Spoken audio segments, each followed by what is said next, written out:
Had everybody fled the Ravens?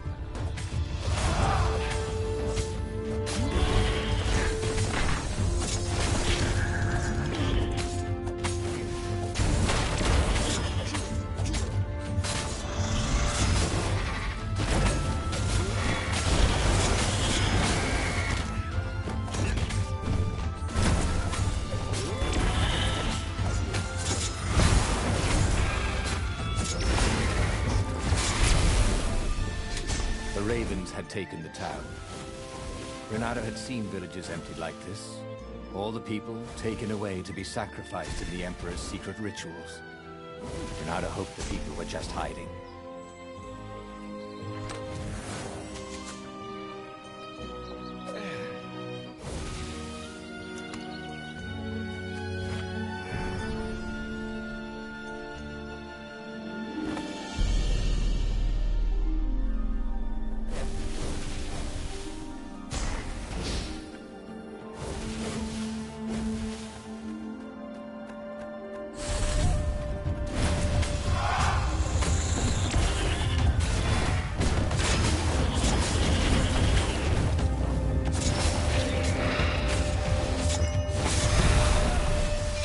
Ravens were landing everywhere.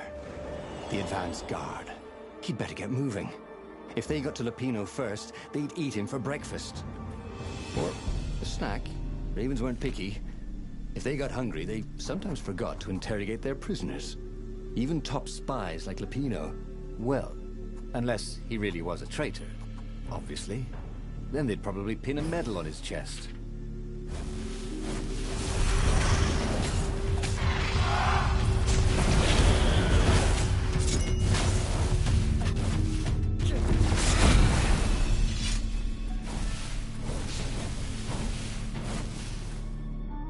Dirty and bloody, Renato finally reached Lupino. The rabbit was practicing his shuffle. Renato recognized the cards. It was Lupino's favorite deck. Oh, I thought you were in danger. I am. The Ravens are coming. We capture Zenobia, we find out what she knows. And that's the whole war right there. Easy peasy, lemon squeezy. Capture the Emperor's greatest general, who happened to also be a deadly sorcerer, and, oh, his only daughter? That would be worth it. And it would be nice to see her. He'd always had a soft spot for her. And he felt sure she had one for him. On the other hand, he could still get to the core of the Sky Ripper, even if he couldn't get the whole thing. It must have great power. To make the Sky Ripper, the Transcendent Emperor had wrapped an armature around the eye of a god. Renato had already let that armature slip away to save Lupino's life. But even its core, the eye torn from a god, surely they could fashion a great weapon from that. The core of the Sky Ripper? Lupino's excited. That's an actual thing that we could just go and get. You've been busy. He sure had. Renato told him all the things he'd been up to. Soon they got to talking about old times, about wages they'd won and lost, and scrapes they'd barely got out of. It was good to be back with his friend. True, the core was capable of terrible, uncontrollable destruction. But this time, he was sure it would work great.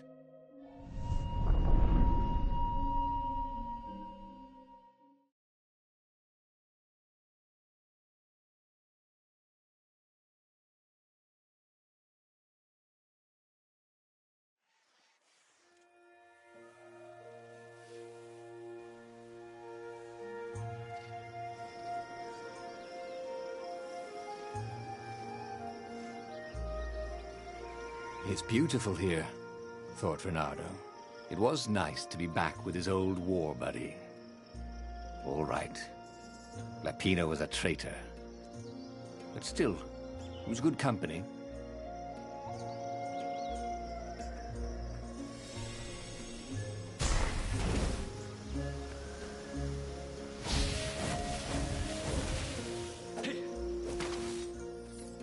Ah, Zenobia. Now that he knew she still loved him, he wanted to go back to her. But that hadn't worked out, had it? Maybe it was time to find the core of the Sky Ripper.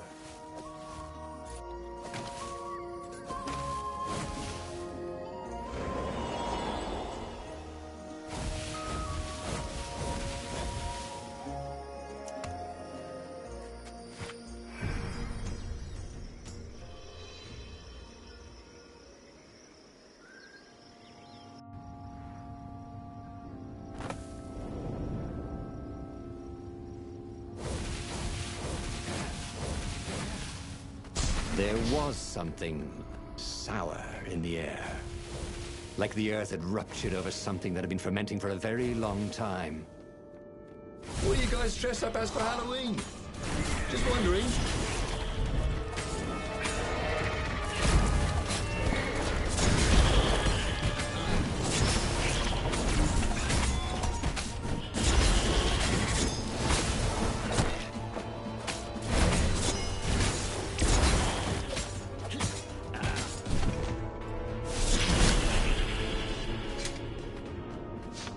Renato felt wrong all over. He could feel an almost palpable sickness in the air. And if the land could have tumors, they would look like these monstrous crystals. The forest was quieter than it had been. There were insects, a few birds, if you didn't count the ravens. Renato smelled sick animals and dying. No healthy ones.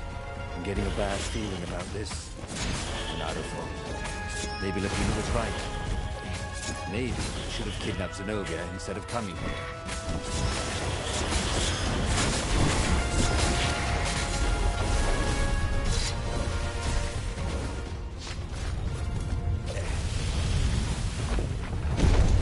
As he held the radiant icosahedron, Renato felt queasy, like dozens of tiny worms were nibbling his insides.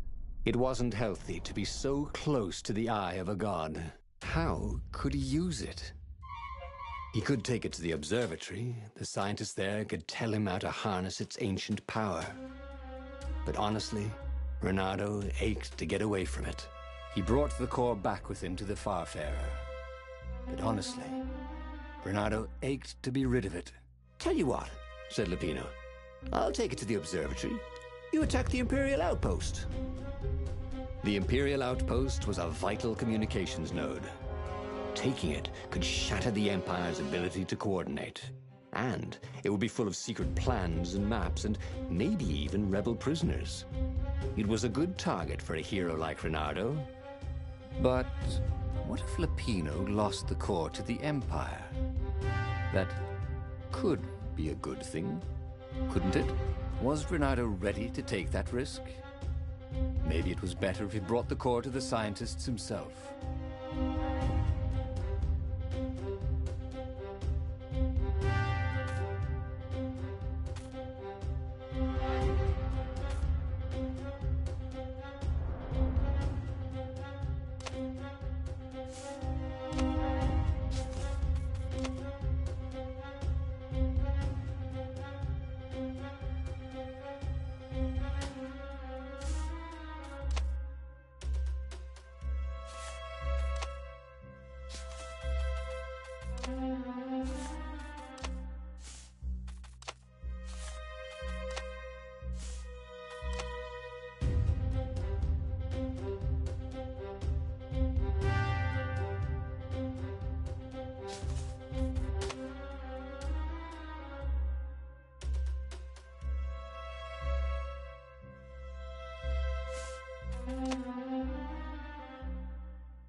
Trust me, Renato, you won't regret this. I'll treat the core like it was my own baby daughter. As the Farfarer dived towards the Nexus, Lapino was jumping up and down with excitement. "Stop rabbiting around," Renato said. Lapino just stared.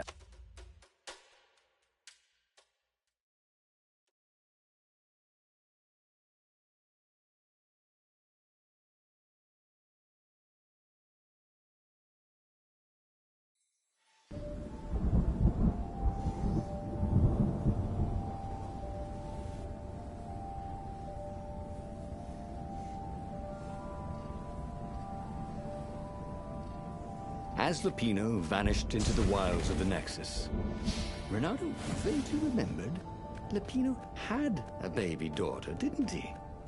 And he told her mother he was going out to get some Easter eggs, and he'd never come back. But Renato was relieved not to carry the core anymore. He was already feeling better. And who knows, maybe this time Lupino would get it right. And if Renato could take the outpost, he'd have access to all the Empire's communications in the sector. Right?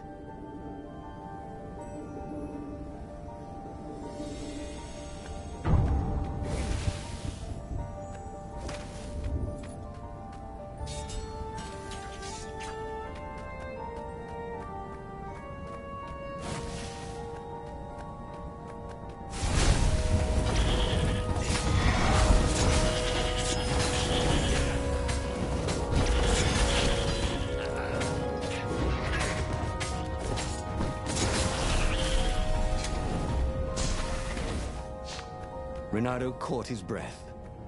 His joints still hurt, but he couldn't feel the poison in his system anymore. He'd let the armature slip out of his hands to save his friend Lupino. Of course he had to let Lupino take the core. The rebellion needed every man doing his duty. And the rabbit would be no good taking on an Imperial outpost, right?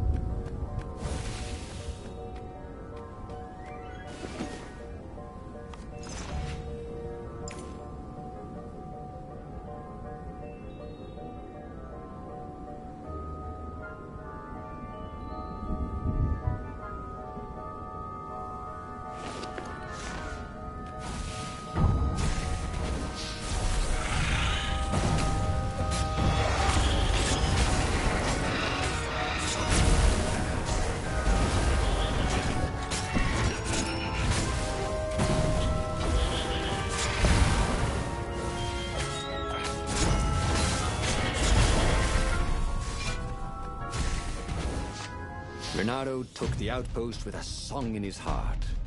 Soon, he was stuffing his sack with key messages from and to the fleet. Then the far speaker toad chortled a new message. The observatory had been sacked by ravens. Lupino and all the scientists had been taken to the mountains. Why? Why had he trusted Lupino again? And now the Empire had the core. Renato hailed the rebel base to warn them. But their far speaker didn't crouch back. Was the base under attack too?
Lupino would have to wait.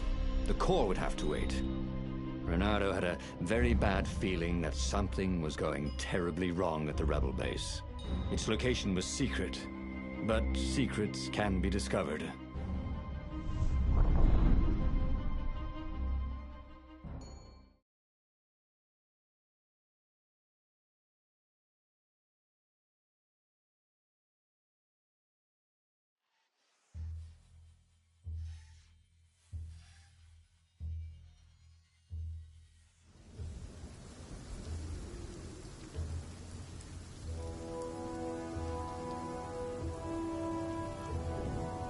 There were Imperials everywhere in the ruins, and dead civilians. The Ravens were killing everything in sight. Renato was relieved to see no rebels among the dead. Maybe the secret base was still secret, but there were huge burn marks on buildings. What monstrous weapon was the Empire using here? The core had great power. Had they harnessed it somehow, even though they didn't have the armature?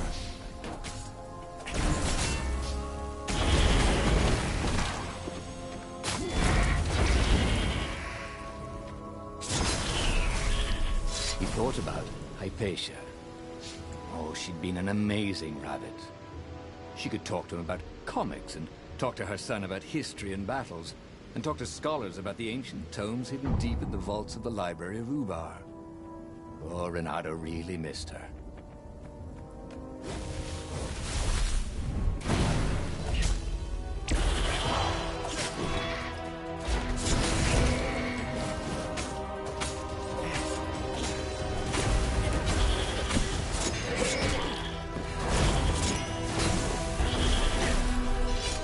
Renato had rescued Lupino and sacrificed the armature. Had saved the one over the many. Then, he'd abandoned Lupino to save the Rebel Council, sacrificing one to save many. Well, if I ever get out of this alive, he told himself, I'm gonna have a talk with me.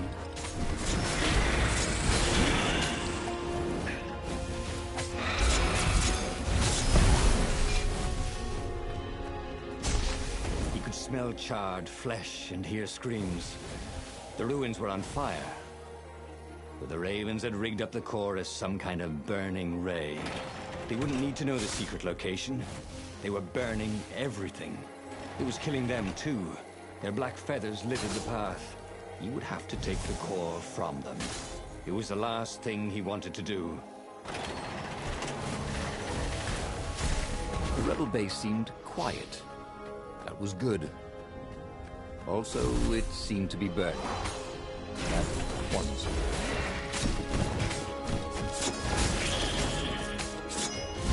If only he had some way to break the ice, or convince it he was a friend.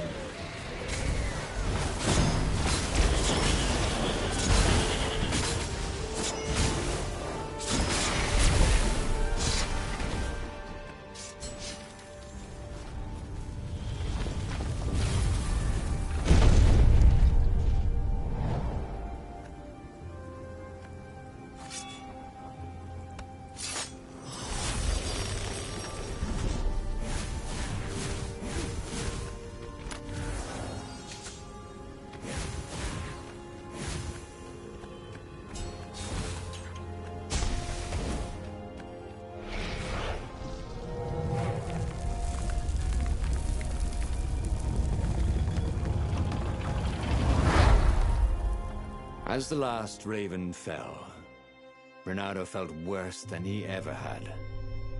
The core was killing him, again. The council members cautiously came out into the smoke. "You saved us," croaked the speaker. They would put the weaponized core deep in a cavern, she promised, where its poison could harm no one.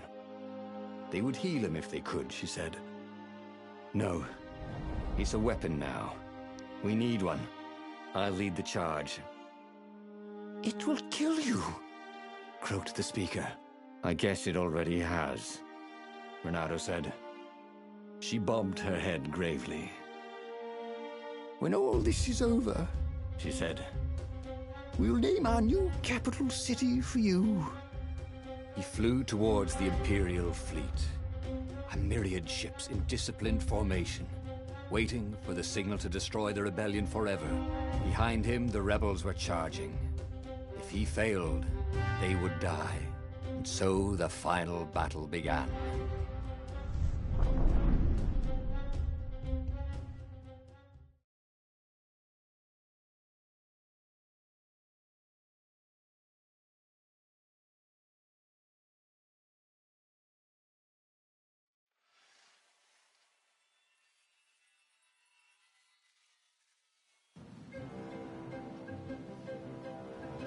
Everything hurt.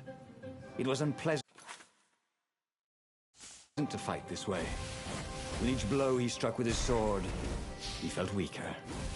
Yet each time the core fired, it got brighter. As if the heat from the burning ravens and buildings only fed its hunger. He wondered where Lapino was. Wasn't he supposed to be in the battle? No. He'd been captured, hadn't he? Oh, Renado's mind was smoky now, like the burning fleet. He hoped this wouldn't take long. Ooh. A portal that led right into the middle of the fleet. It was a glaring weakness in the defense.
If they were going to name a capital city after him, well, he just wished he had a better name.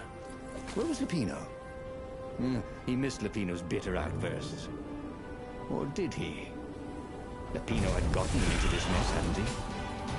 The core was a wonderful weapon. It swept fire across the fleet. Ravens exploded in its gaze, and with every heartbeat it grew brighter. He would die. But he would die every inch a hero. Spectacularly, changing history like the legendary heroes of lore. Or was it yore? He couldn't remember anymore.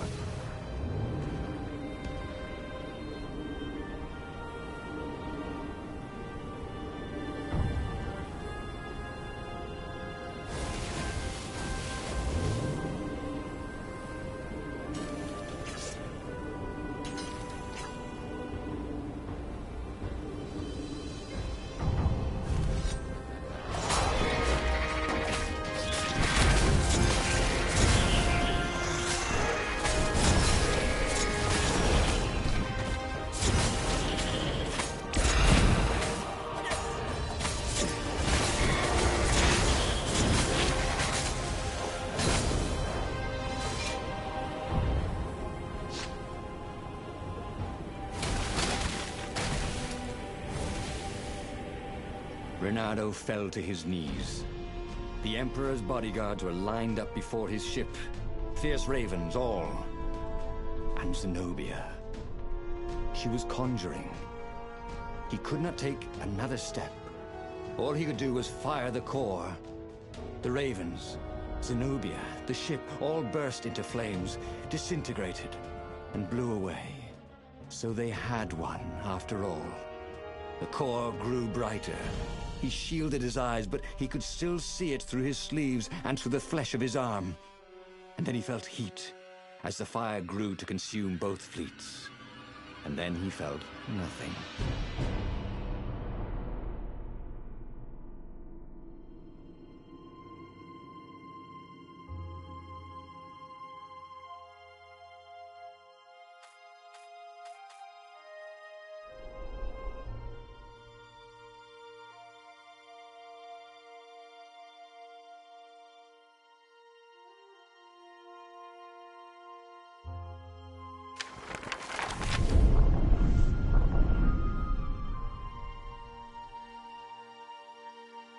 The clouds parted over the Isles of Boreas.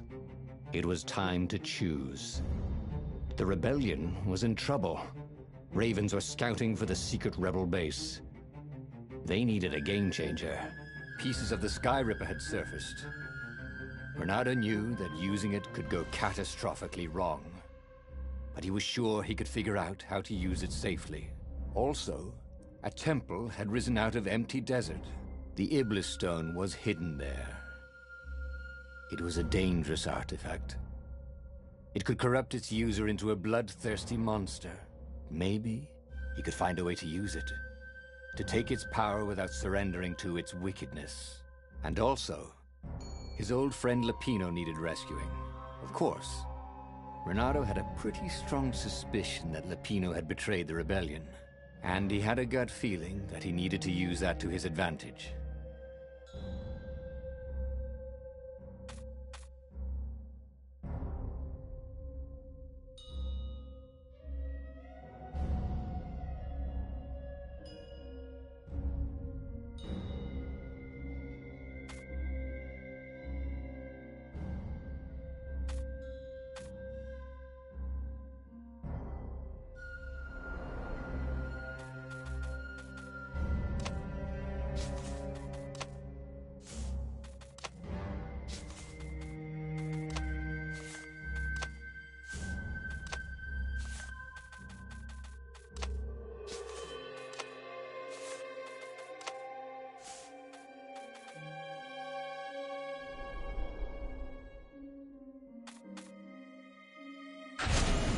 Every child knew about the Sky Ripper. The Transcendent Emperor had buried its pieces deep. And then, this Emperor's horrific sacrifices had brought it back to the surface. Bernardo wasn't exactly sure how to use the legendary weapon. But surely, there must be some way to do it without provoking another catastrophe. Had he, somehow, summoned the long-lost components of the legendary weapon out of the deep places of the Earth? It was more than Bernardo could fathom. But if he could find a legendary weapon...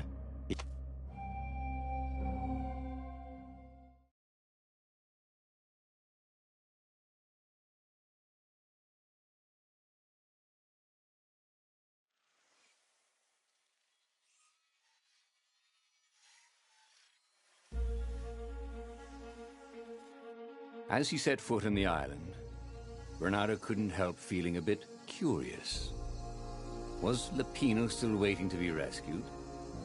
No. He was probably drinking champagne with the ravens. Did ravens drink champagne? Did rabbits? Bernardo felt oddly thirsty, come to think of it. Why had he chosen the Sky Ripper? Bernardo never made plans that required constant vigilance. He was a hero. He didn't think too much. He just went with his gut and hoped it all worked out. The Sky Ripper was a long shot. He'd have to devote himself to it. No side journeys, no rescuing old friends. That was against his nature.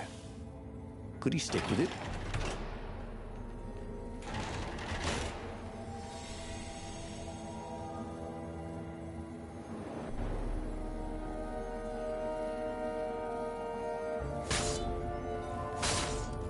The people who had built this castle, did they even know what monstrous weapon lay hidden within their walls? The Sky Ripper could destroy anything it touched, or so the legend said. As the Transcendent Emperor had fought the lost gods, thousands of thousands had died. But Bernardo had been through wars. The only merciful war was a short one.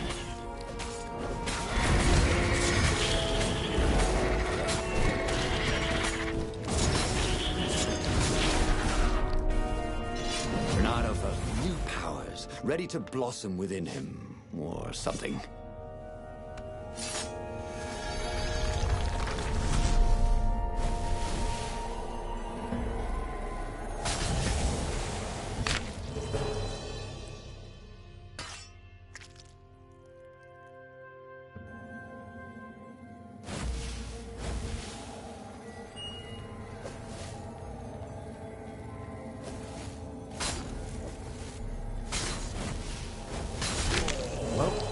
The eyes have had it.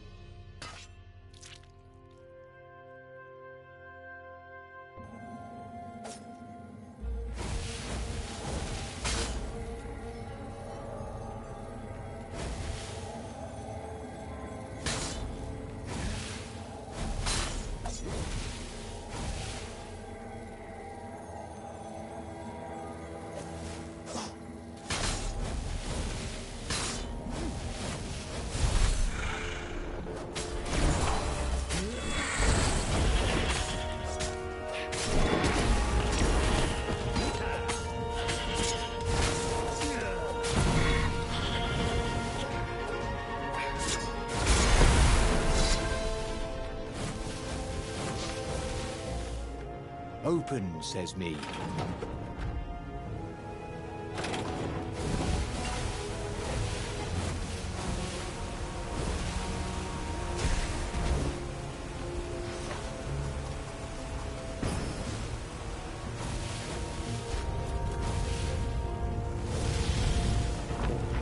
There it was. Sky Ripper's armature. The stuff that dreams are made of. Engineers' dreams, anyway. The device was intricate. No one alive had the skill to make a thing like it. How was it part of a weapon at all? He'd have to ask a scientist. But first, he'd get the second piece. Sky Ripper had a heart. A core that had come to rest on the next island. Well, there was another island he could reach. Zenobia had just invaded it with her father's Raven battalions. She must be encamped there still. But fighting Zenobia now, that made no sense at all. He'd already sacrificed one friend to get this armature, was it? He didn't need to hurry to face her. She would find him.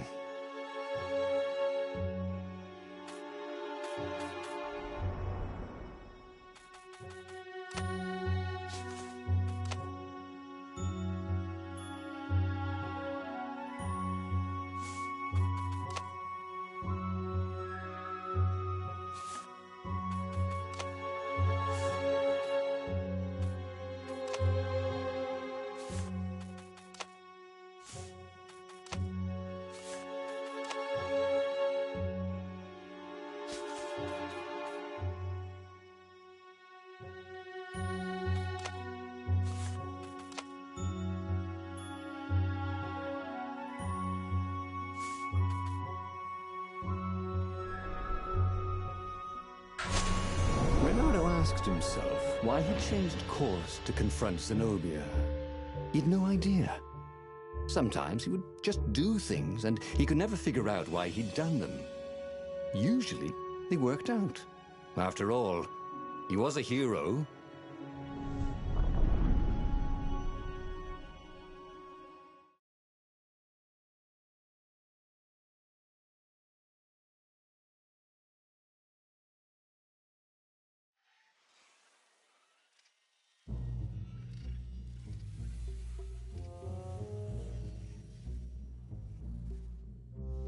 The truth is, though, he wanted to see her, wasn't it?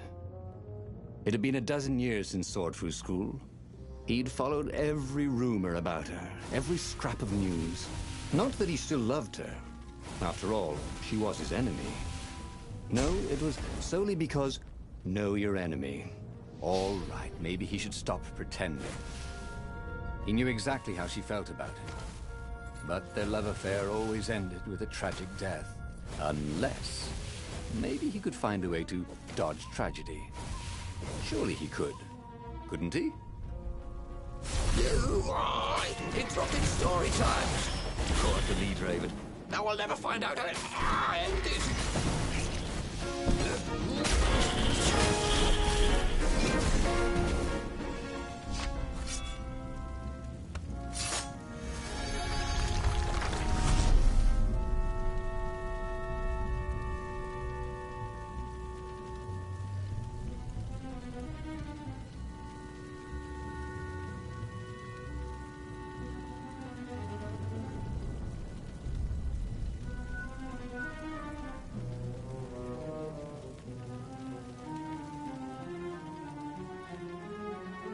So that's what they meant by a firewall. What unlocks a firewall?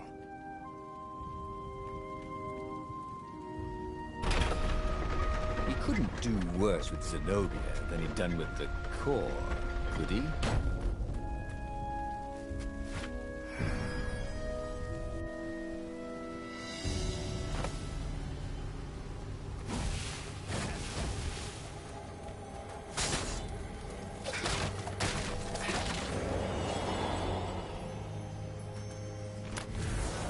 This chest made music when you opened it. Too bad it was Muzak. Reynardo wasn't entirely sure how he was going to capture Zenobia. She'd be expecting him. And he didn't have Lapino to cook up a clever plan. Why was it again that he hadn't got the core? Maybe because the results tended to be disastrous. These streets were familiar. The swordfish school was closed now, and he had been down that street 1,000 times. He knew that pub. He knew that alley. He knew the alley behind it much too well. No wonder Zenobia had chosen to invade this island herself. Renato slinked through Zenobia's ship, making no sound at all. Where were her guards? Finally, he reached her bedroom. She was curled up on her bed. Oh, he'd forgotten how beautiful she was. How sleek. How soft. He tapped her on the shoulder with his sword. She vanished. And he suddenly noticed he couldn't move except his mouth. In fact, soon he couldn't keep his mouth shut. He told Zenobia everything. Sky Ripper, the Iblistone, even where the secret rebel base was, until he was hoarse. It was some kind of truth spell. A talky truth spell. She called her father by Farspeaker Toad and filled His Majesty in. But why didn't he get the core? Croaked the Farspeaker in something like His Majesty's croak. Because I missed you, darling. Renato grinned. He doesn't even know why, frowned Zenobia. That makes no sense. It's a trap, shouted the Emperor. I'll meet you at the outpost, and I'll bring my interrogators. If Renato came face to face with the Emperor, maybe he could assassinate him. But maybe it would be smarter and safer to turn Zenobia against her father.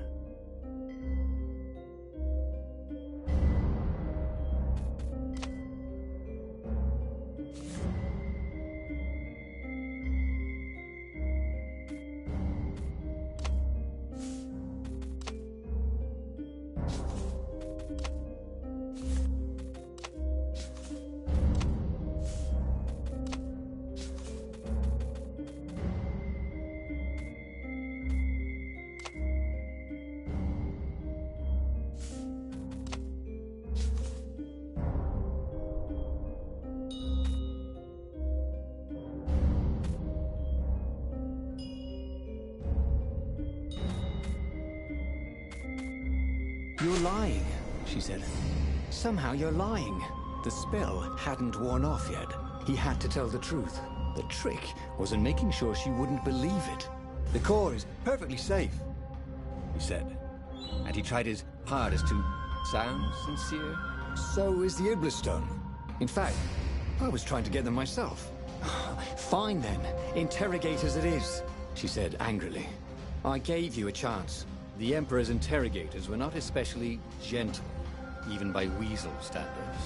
Fortunately, Zenobia had locked him in the guest quarters on her ship, and she'd forgotten it had a toilet that, like all skyship toilets, could be vented into the abyss.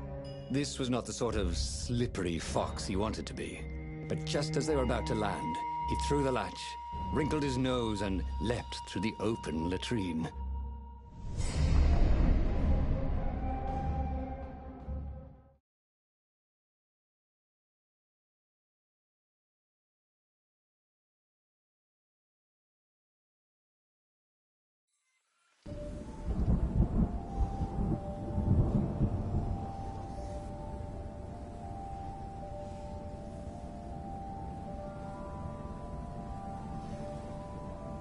It was a short, safe landing. At least this part of the Nexus hadn't changed too much. Zenobia had been taking him to the Imperial outpost. She'd never expect him to go there by himself. Well, maybe she would. Never knew with her.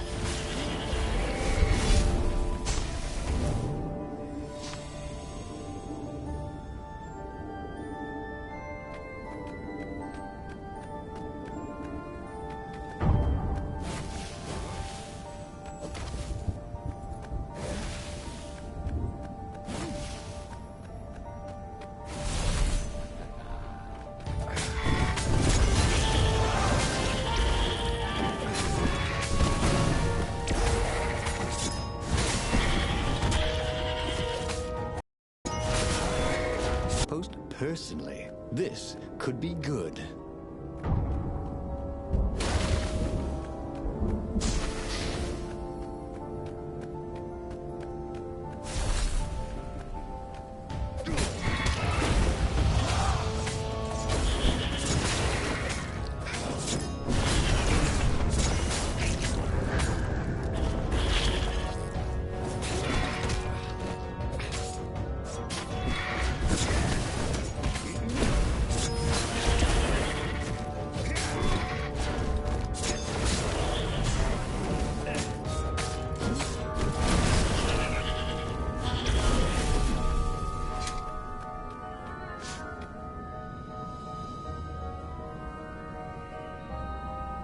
Renato was face to face with the Emperor's bodyguard. They looked very tough, but the Emperor held them back. Oh, where's my daughter? And how would I know that? Renato grinned at him. She lured me here so that you could kill me, didn't she? Ah, don't be ridiculous, said Renato, trying his best to sound convincing. She loves you. Oh, I knew it. The rabbit told me I couldn't trust her. The Emperor hopped out the door. His phalanx of bodyguards retreated carefully. Renato heard someone call, "Arrest her!" as they left. Well, that's a job well done, thought Renato. Now the fleet would be in all sorts of disarray. But maybe he could find her in the mountains. She always used to go to the mountains to hide from the world. Maybe he could even turn her against her father. Or maybe he could reap the benefits of the chaos he had sown.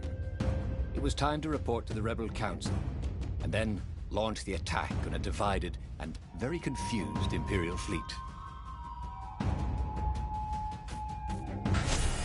Renato felt very clever indeed. He'd told the Empire nothing but the truth, and now they suspected everything and everyone. So, why are you going to see Zenobia? He asked himself. It's not just a gloat, is it? No, of course not. Now, turning her against her father was good. It was very good. If she would actually join the rebels, that would be spectacular, right? That was definitely what he was doing.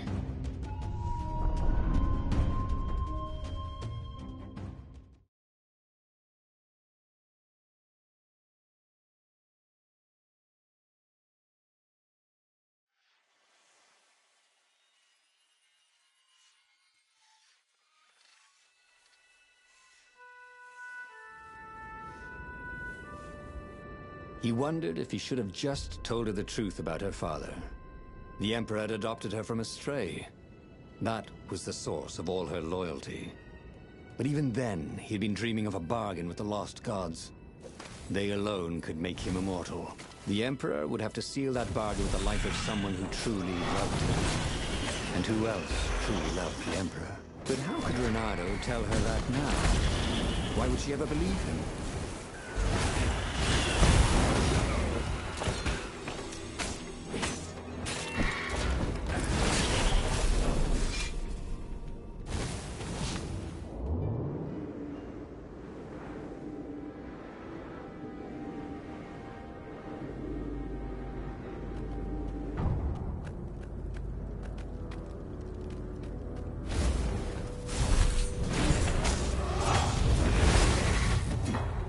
Flames really bring out your eyes.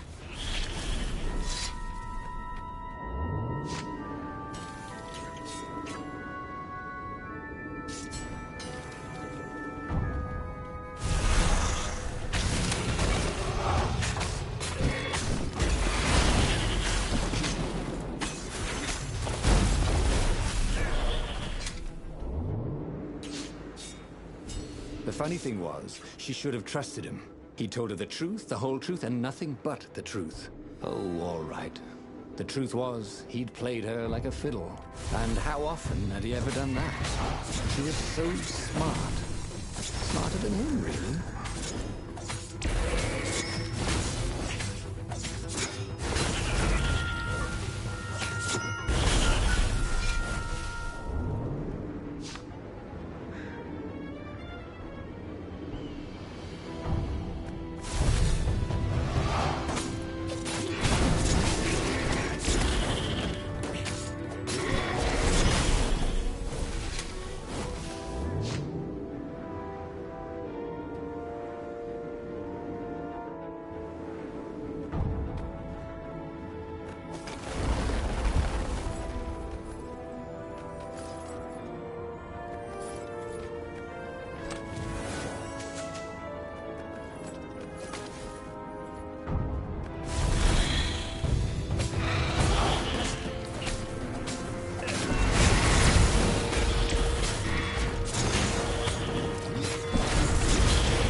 build my castle, thought Renato. All my gates are going to open with buttons, and all the levers will drop rocks at your head. Renato had given away the location of the secret base. Fortunately, the Emperor thought it was all a trap. He even mistrusted his own daughter. Renato couldn't have done better if he'd planned it.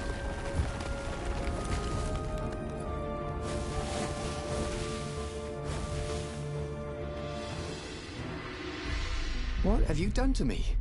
Zenobia demanded. My own father thinks I'm a traitor. So? But I'm loyal. So what? You're a bastard, Renato, she said. Now, you love that about me. You really did want the core, didn't you? And the Iblis stone. Yep, he gloated. You get all that?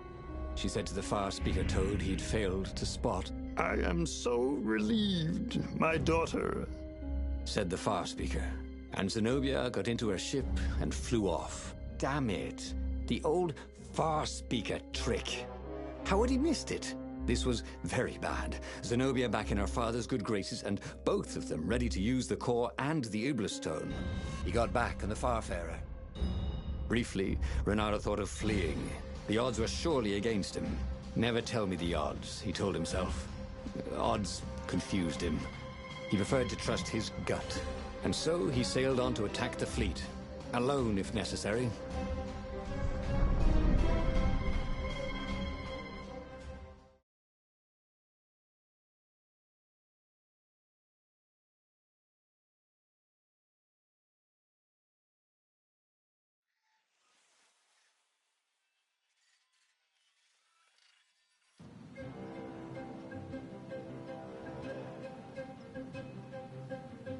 There were not many rebels here, and they were disorganized. The Empire had obviously attacked the secret base, the formerly secret base whose location Renato had so helpfully pinpointed on a map. There was still time to turn around, wasn't there? But Renato hated turning around. Heroes don't turn around, they just own their screw-ups and turn them into impossible victories, right? The portal was heavily guarded. Let's go someplace he didn't want him to go.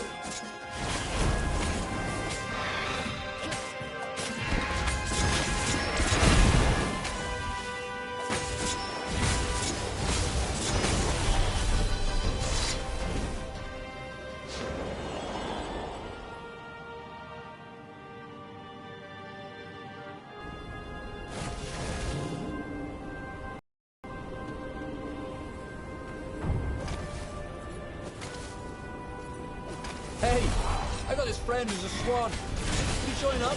He dyes his feathers.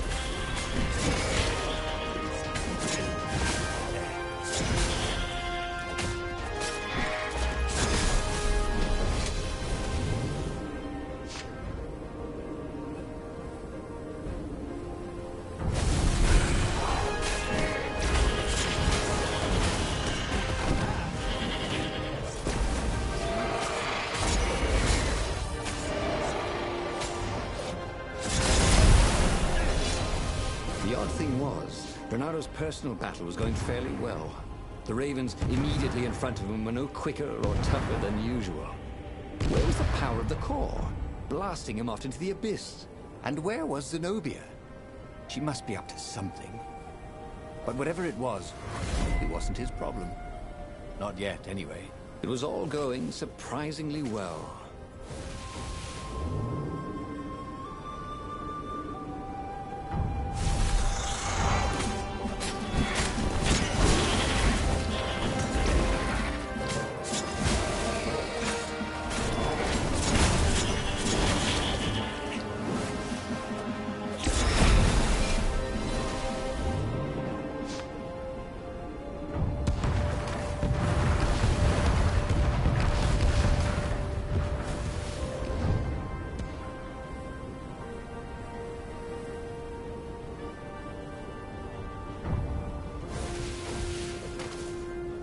Soon he'd confront the Emperor.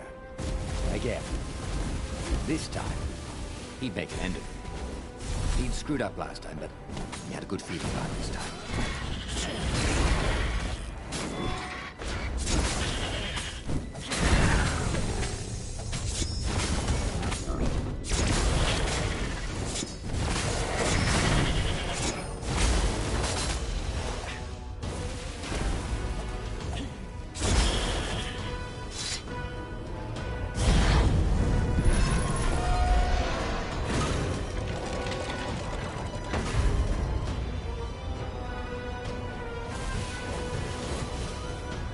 At last, he came to Zenobia and the Emperor. She was sealing up a kind of squat coffin, banded with lead. So glad you're here. Croaked the Emperor. You will be witness to my final victory. That's creepy, Dad, said Zenobia. But thank you. Because of your shenanigans, we tested the core. It's really unstable. It could have blown us all up. It could, said Renato, a little frustrated that she'd figured it out. Anyway, we already destroyed your secret base, so we don't need a super weapon. We're just going to bury it. Do we, torture you? Or give you a medal? Sometime later, Renato got an invitation to attend the Emperor's ritual sacrifice of his daughter. They took him out of his dungeon cell and gave him all his medals to wear. A little while after that, the lost gods returned, and the sun went black, and the Emperor ate his soul.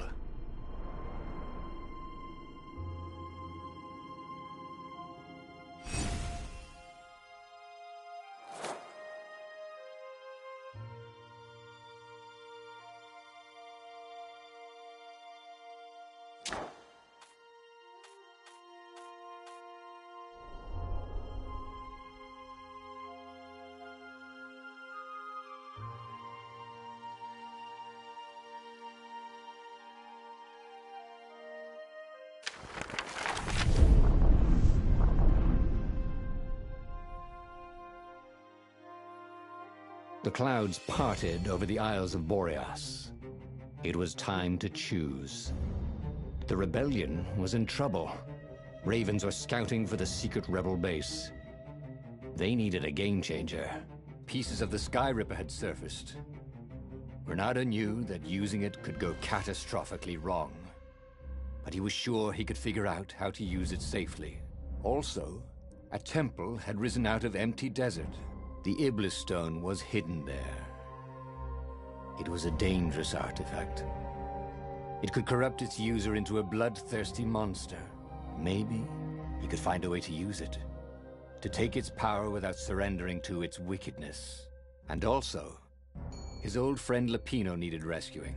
Of course, Renato had a pretty strong suspicion that Lapino had betrayed the rebellion, and he had a gut feeling that he needed to use that to his advantage.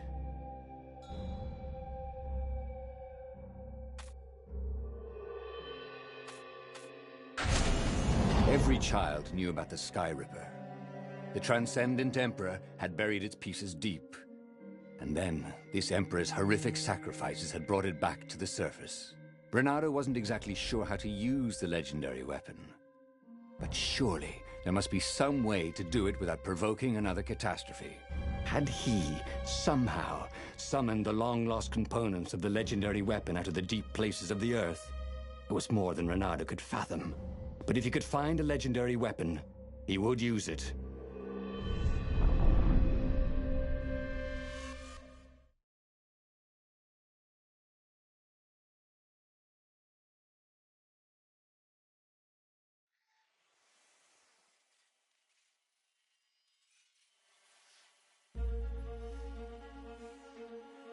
As he set foot on the island, Renato couldn't help feeling a bit curious. Was Lapino still waiting to be rescued? No. He was probably drinking champagne with the ravens. Did ravens drink champagne? Did rabbits? Renato felt oddly thirsty, come to think of it. Why had he chosen the Sky Ripper?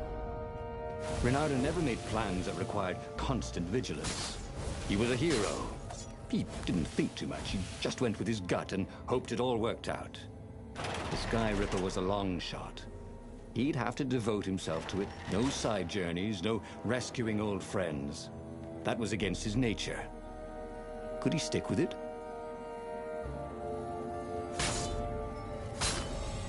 The people who had built this castle, did they even know what monstrous weapon lay hidden within their walls? The Sky Ripper could destroy anything it touched, or so the legend said. As the Transcendent Emperor had fought the lost gods thousands and thousands of times, but Renato had been through wars. The only merciful war was a short one.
See?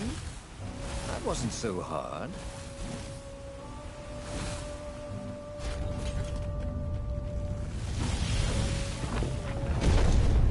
There it was. Sky Ripper's armature. The stuff that dreams are made of. Engineers' dreams, anyway. The device was intricate. No one alive had the skill to make a thing like it. How was it part of a weapon at all? He'd have to ask a scientist. But first, he'd get the second piece. Sky Ripper had a heart. A core that had come to rest on the next island. Well, there was another island he could reach. Zenobia had just invaded it with her father's Raven battalions. She must be encamped there still. But fighting Zenobia now, that made no sense at all. He'd already sacrificed one friend to get this armature, was it? He didn't need to hurry to face her. She would find him.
Asked himself why he changed course to confront Zenobia.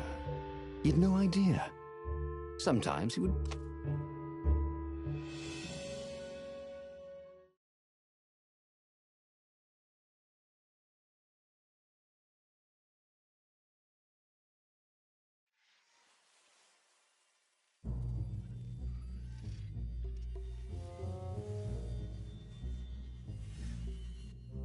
The truth is, though, he wanted to see her, wasn't it? It had been a dozen years since Swordfu School.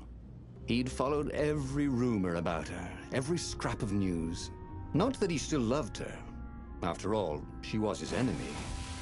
No, it was solely because, know your enemy. All right, maybe he should stop pretending. He knew exactly how she felt about him. But their love affair always ended with a tragic death. Unless, maybe he could find a way to dodge tragedy. Surely he could, couldn't he?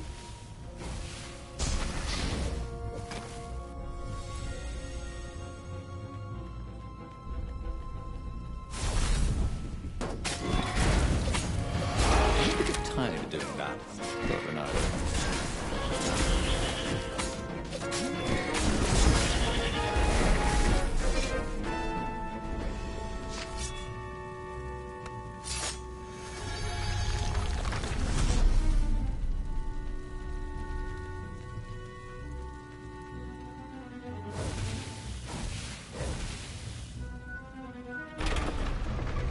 couldn't do worse with Zenobia than he'd done with the core, could he?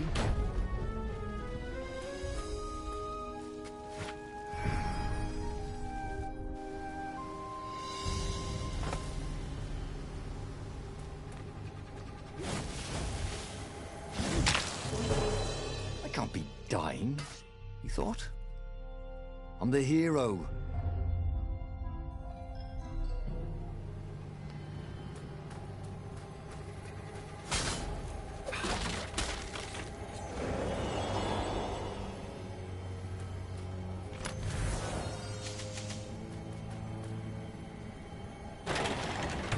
Reynardo wasn't entirely sure how he was going to capture Zenobia. She'd be expecting him. And he didn't have Lapino to cook up a clever plan. Why was it again that he hadn't got the core? Maybe because the results tended to be disastrous. These streets were familiar. The swordfish school was closed now. But he had been down that street 1,000 times.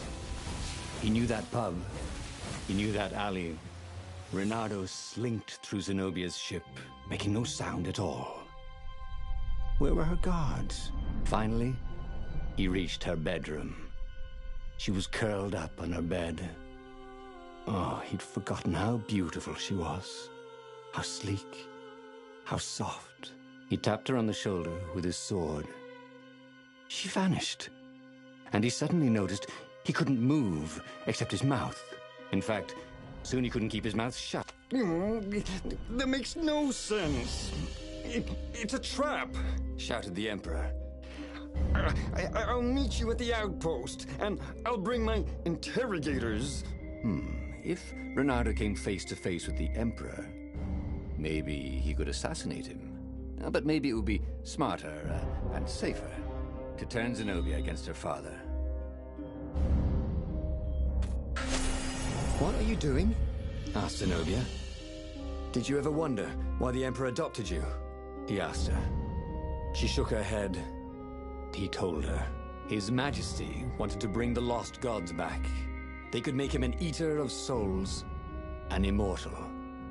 But to seal his bargain with them, he needed a sacrifice. Someone who truly loved him. She was stunned. Furious. You're lying. Under a truce spell? It's a trick. You can't prove that. Take me to the observatory, and I will.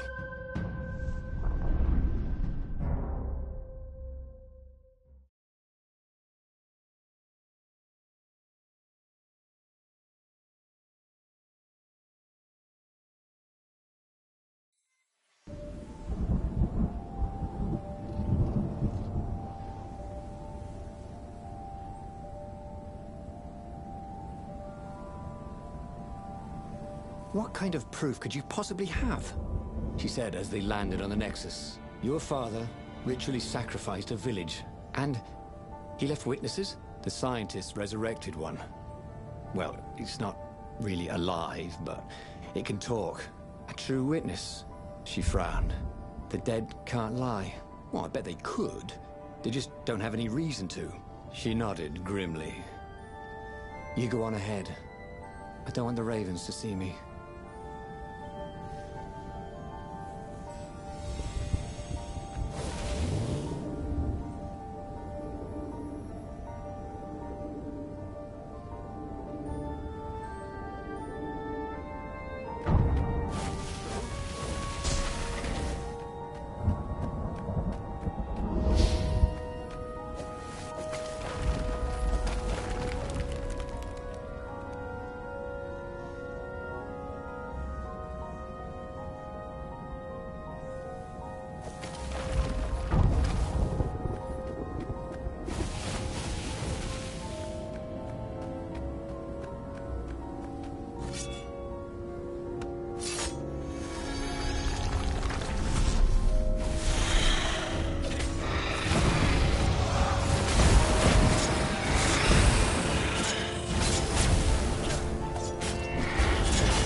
caught up with him. Don't you think I'd know if my father wanted to invoke the Lost Gods? Would he tell you? No. Would you help him? No. I'd burn his books. Why'd he adopt a stray cat? You don't ask a thing like that. No, not when there's no good answer, she said, her whiskers twitching.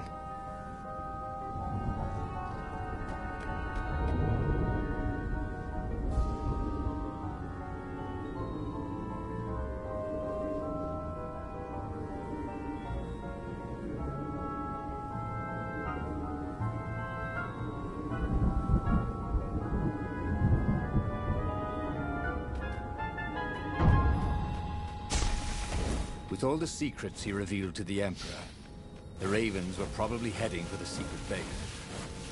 Renato began to wonder if there would be anyone left to save if Zenobia changed sides. These were no ordinary cannonballs. One thing, ordinary cannonballs were black.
The observatory was a burning hulk.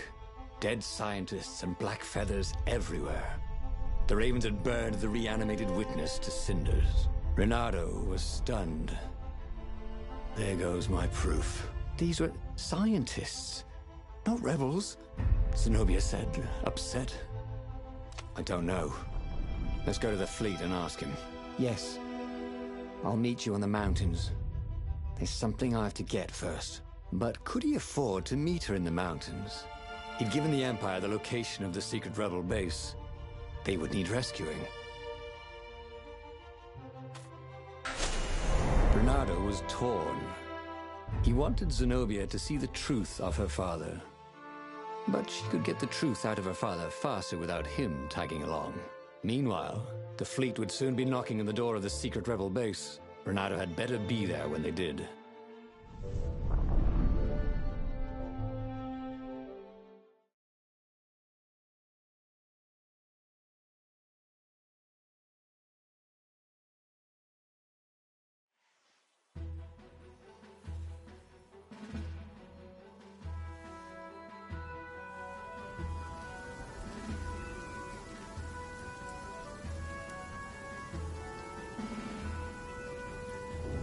So he had given the Sky Ripper's core to the Empire. He felt stupid about that. He hoped the Emperor didn't bring the Sky Ripper against the base. There was nothing he could do to fight a legendary weapon. Bernardo hated when he screwed up. One of these days, he would learn to look before he pounced. But today is not that day. He intoned for his own amusement.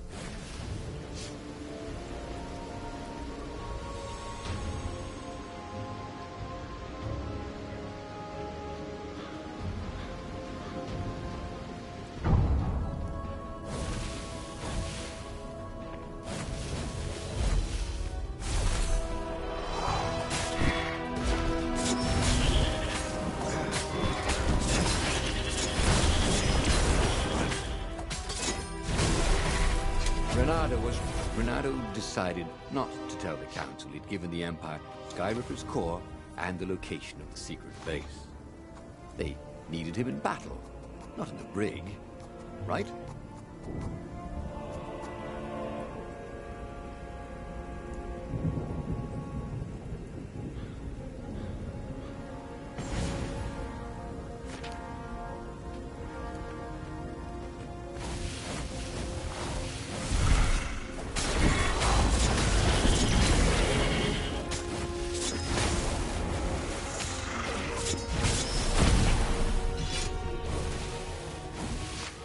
The raven was slumped in a pile of its own feathers, like a tree in November. You can't stop us. The Emperor has a weapon no warrior can defend against. What happened to you? Renato asked. But the raven chose that moment to go to the great nest in the sky. So they'd made the cord into a weapon. That wasn't good.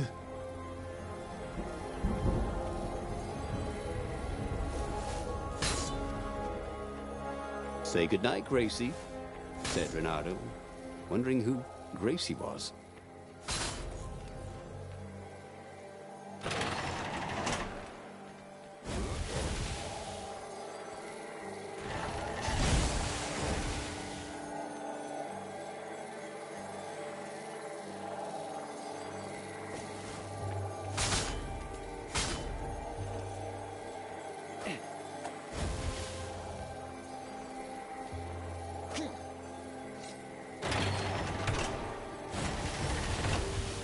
Long stairs. So he was close to the rebel base. It was on fire. So faster.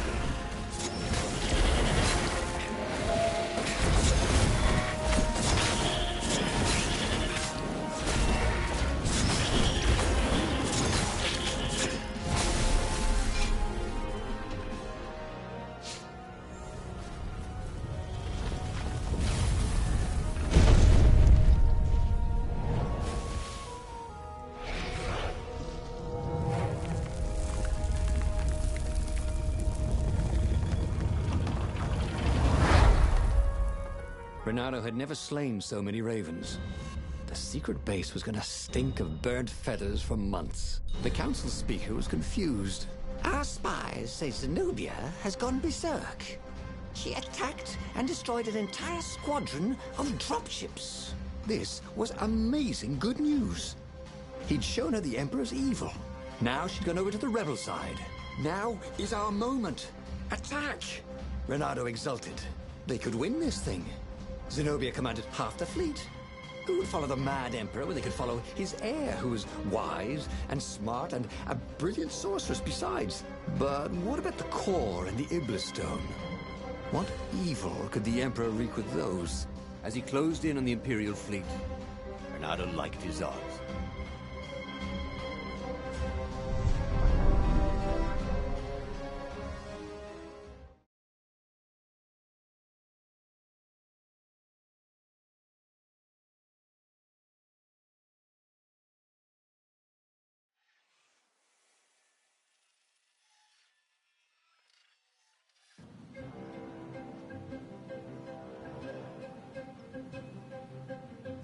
Oh, how had he gotten into this mess? He'd never set out to be a hero. When he was a kid, he'd wanted to be a great cat burglar, until his mother had explained about foxes and cats. And then the Emperor had gone mad, and started sacrificing kittens to the lost gods. There were a lot of dead ravens here. Who had slain them?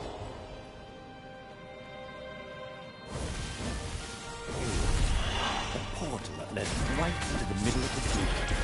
It was a glaring weakness in the defense.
There were raven bodies everywhere. The precision of the wounds. Renato recognized her style. It appeared that she was single-handedly turning the tides of the battle. Good. That left the Emperor with only the core. Against him, all the rebels, his daughter, and her raven. He wished he was fighting alongside her. But they'd meet up soon enough.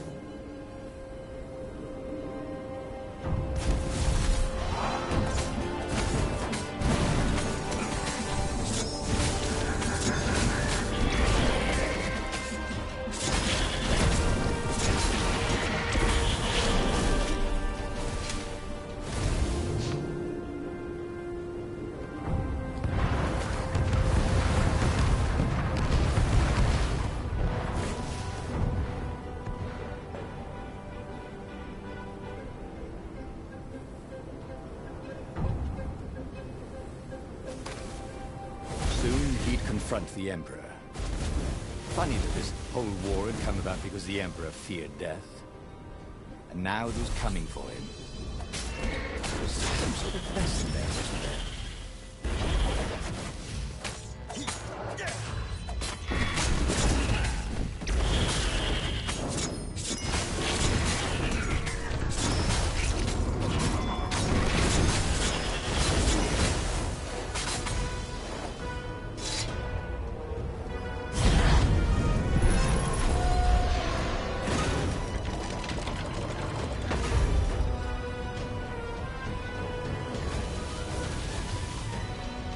Zenobia was cutting down the Emperor's bodyguard like they were mushrooms. The Emperor was frantically readying some arcane instrument, brass and hammered steel wrapped around a glowing, thrumming sphere.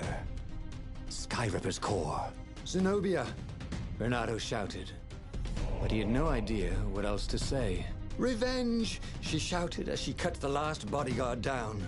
A ray lanced out of the sphere. Everything around her burst into flames, but her sword seemed only to absorb it. She walked towards Isengrim III like she was walking against a river. Nothing could stop her. They were going to win. Zenobia stabbed the Emperor dead and flicked the moaning apparatus off. She was laughing hysterically. Or weeping, maybe. They had won. He ran to her. I killed my own father. She wept, and he held her. He told her he loved her. He would pull her back from the brink of madness. But the core thrummed louder and louder. At that moment, Bernardo understood that the core was going to explode catastrophically. And that this could have been victory. The Emperor and his daughter dead, the fleet destroyed. He'd almost been a hero. A legendary one, maybe. If only he and the rebel fleet hadn't been here.